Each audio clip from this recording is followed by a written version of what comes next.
नमस्कार। मैं doctor Jyoti Gautam, assistant professor, department of sociology, government Meera girls college, आज फर्स्ट ईयर की क्लास में आप सभी को सोशियोलॉजिकल पर्सपेक्टिव के बारे में अध्ययन कराऊंगी। हमारी कल की क्लास में हमने पढ़ा था कि सोशियोलॉजी क्या है, व्हाट इज सोशियोलॉजी, और सोशियोलॉजी के जनक कौन है, who is father of sociology. उसी क्रम में आज हम पढ़ेंगे समाज शास्त्रीय परिप्रेक्ष्य।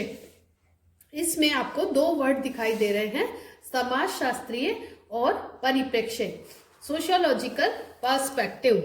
तो ये क्या है, इसका अध्ययन हम आज के वीडियो के अंतर्गत करेंगे। आपने कल के वीडियोस को भी कम ही देखा है, तो आप ये वीडियो जो आपके लिए बनाए जा रहे हैं, क्योंकि इस बार सारी आपकी क्लासेस ऑनलाइन ही होएगी, तो आप इन वीडियोज को जरूर देखें और सब्जेक्ट के बारे में अपनी समझ को बढ़ाएं। तो चैप्टर स्टार्ट करते हैं। पर्सपेक्टिव। पर्सपेक्टिव का क्या अर्थ है? परिप्रेक्ष्य। पर्सपेक्टिव लैटिन भाषा के पर्सपेक्ट से बना है, जिसका अर्थ है सीन थ्रू, अर्थात ऊपर से नीचे तक देखना। तो परिप्रेक्ष्य का तात्पर्य अध्ययन के क्रमबद्ध, व्यवस्थित एवं विशिष्ट दृष्टिकोण से है, जो एक विषय को अन्य विषयों से विशिष्ट बनाता है।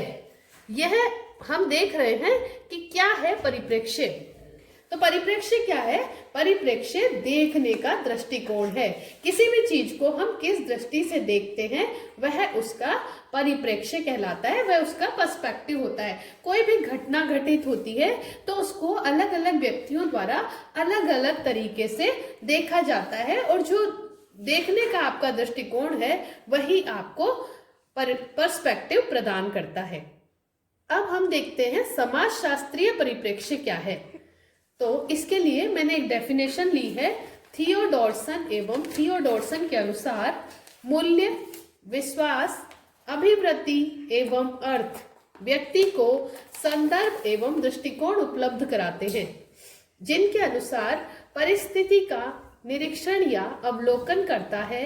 यह परिप्रेक्ष्य कहलाता है।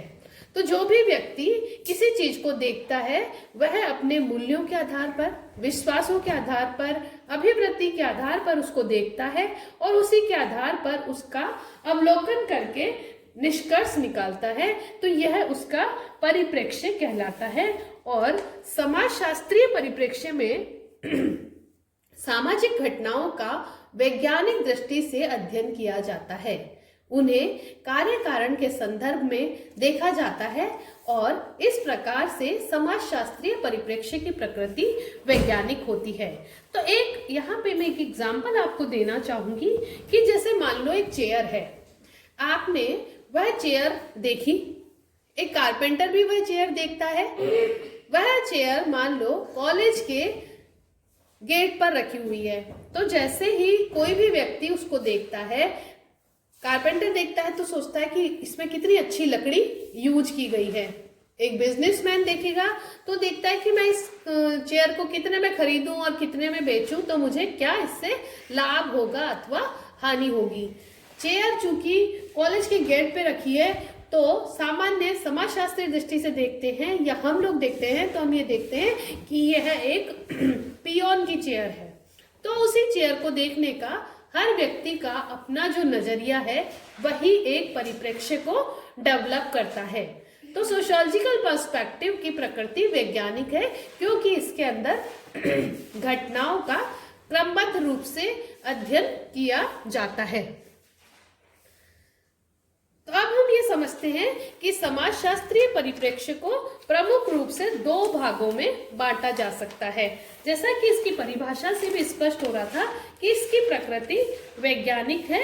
इसको वैज्ञानिक दृष्टिकोण से या क्रमबद्ध रूप से समझकर, देखकर ही हम किसी भी घटना को पर्सपेक्टिव प्रदान करते हैं। तो इसका पहला भाग है वैज्ञानिक परिप्रेक्ष्य, और सेकंड है इसका मानवतावादी परिप्रेक्ष्य। समाजशास्त्र का वैज्ञानिक परिप्रेक्ष्य। वैज्ञानिक परिप्रेक्ष्य से क्या तात्पर्य है कि जैसा हमने कल पढ़ा था कि इसकी परिभाषा क्या थी, समाजशास्त्र समाज का वैज्ञानिक अध्ययन है। समाज का विज्ञान ही समाजशास्त्र है। तो इसके जो फादर ऑफ सोशियोलॉजी थे ऑगस्ट कॉम्टे, उन्होंने भी वैज्ञानिक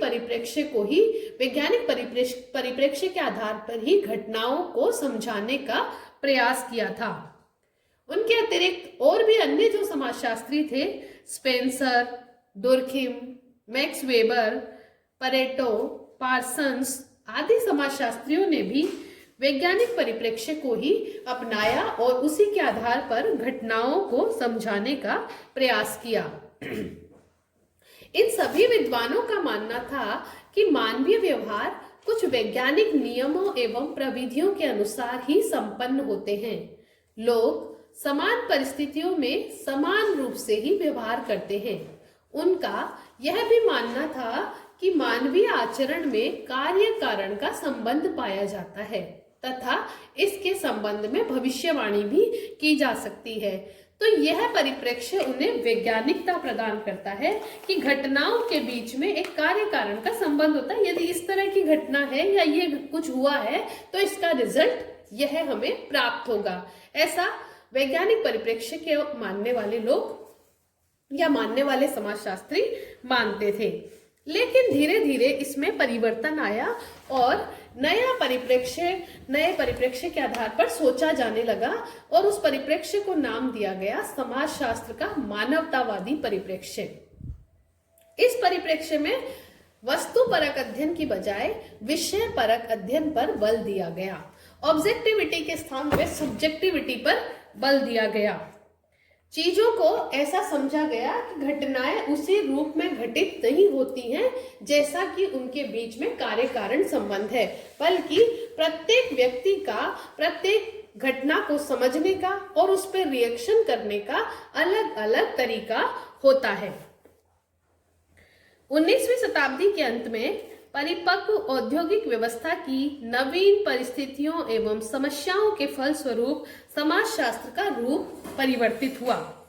अमेरिकी समाजशास्त्र में मनोवैज्ञानिक तत्व को प्रधानता देते हुए मनुष्य को इच्छा, भावना, उद्देश्य एवं बुद्धि के रूप में परिभाषित किया गया और इसी संदर्भ में इस बदलते हुए परिप्रेक्ष्य में ही या इस बदलते हुए सामाजिक परिवेश ने ही समाजशास्त्र में मानवीय परिप्रेक्ष्य के उद्भव को बल दिया। मानवीय परिप्रेक्ष्य का उद्भव हुआ।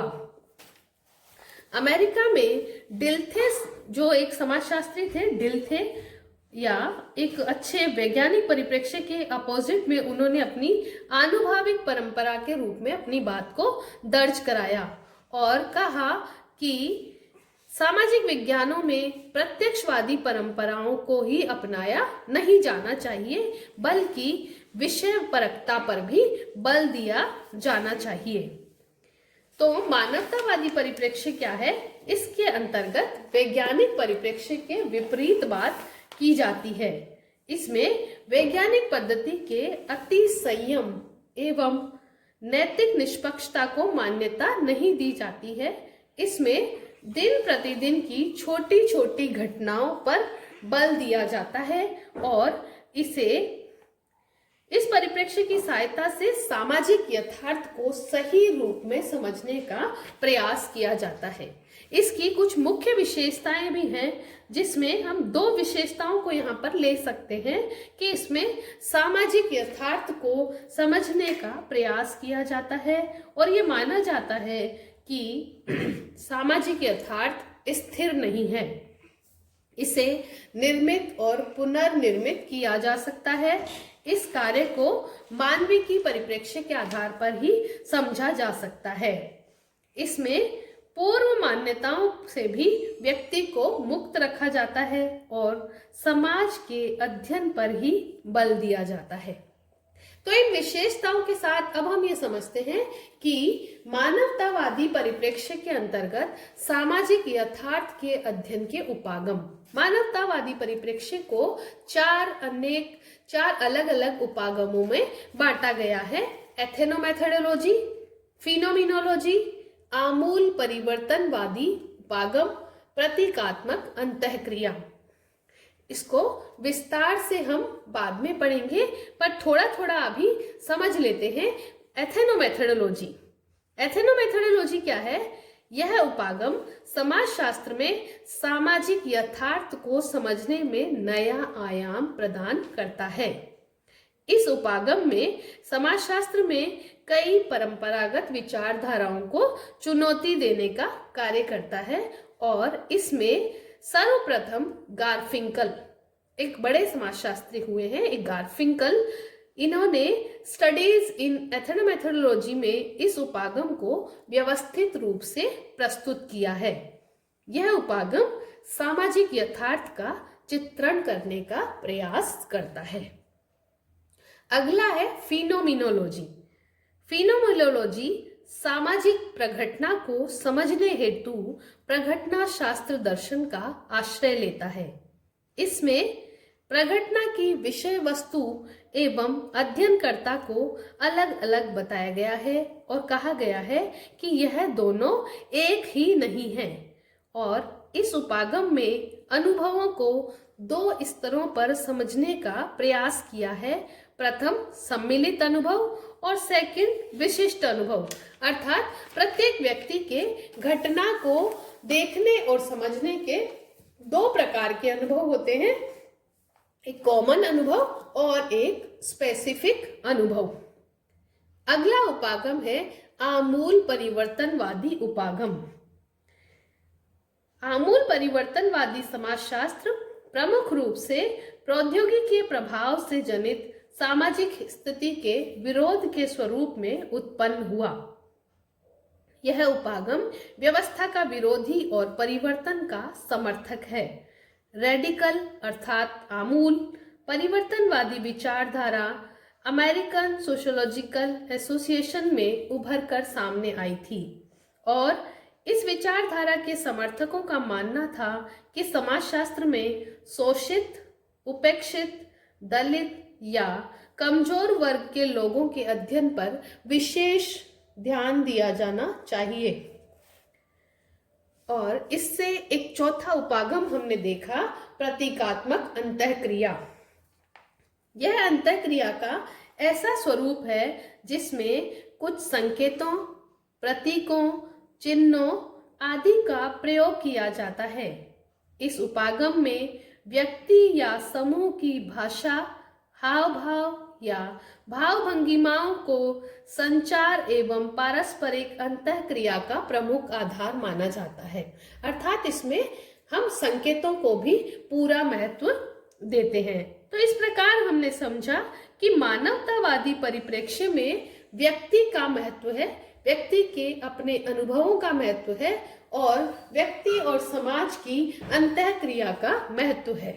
इसके अंदर केवल वस्तुपरक अध्ययन पर बल नहीं दिया जाता, बल्कि विषय परक अध्ययन पर बल दिया जाता है।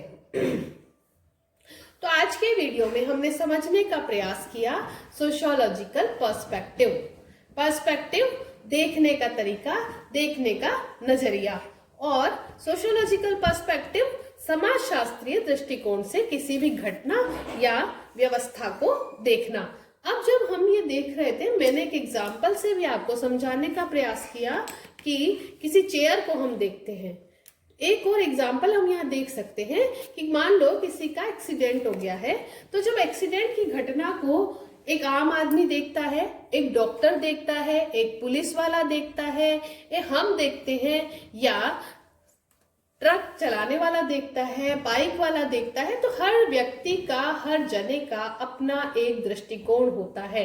यही दृष्टिकोण हमें पर्सपेक्टिव प्रदान करता है, इसी को कहते हैं परिप्रेक्ष्य। और जब हम सब्जेक्ट को समझ लेते हैं तो हमें एक परिप्रेक्ष्य प्रदान करता है हमारा सोशियोलॉजी सब्जेक्ट, और ये परिप्रेक्ष्य कहलाता है सोशियोलॉजिकल पर्सपेक्टिव। मुझे लगता है आपको ये बात अच्छे से समझ में आ गई होगी। Thank you very much.